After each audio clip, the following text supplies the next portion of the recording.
Once upon a time, in a kingdom nestled between rolling green hills and candy-colored clouds, there lived a tiny baby dragon named Spark. Spark had shimmering purple scales and a heart full of curiosity, but he had one little problem. Whenever he tried to breathe fire, he hiccuped instead, and every hike sent not flames but giant iridescent bubbles bursting from his snout. At first, the townsfolk giggled as bubbles bobbed through the streets, lifting hats off heads and carrying kittens into fluffy piles of laundry. But soon, the kingdom was drowning in bubbles.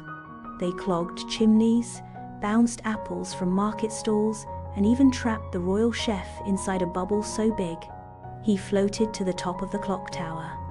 "We must fix this bubble, blowing beast," grumbled the king, his crown askew under a bubble-shaped hairdo.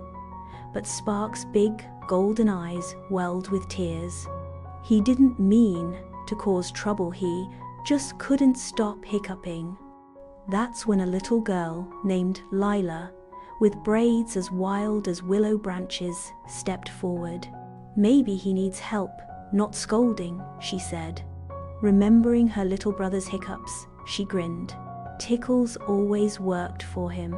Lila tiptoed towards Spark, who was mid-hic and puffing out a bubble the size of a carriage.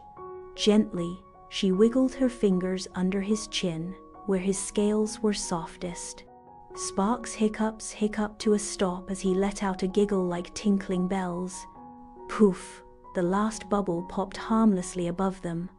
With Spark cured, the kingdom cheered. The bubbles drifted away, leaving the air sparkling clean. From then on, whenever Spark felt a hiccup coming, Lila would tickle him silly, and the two became the best of friends.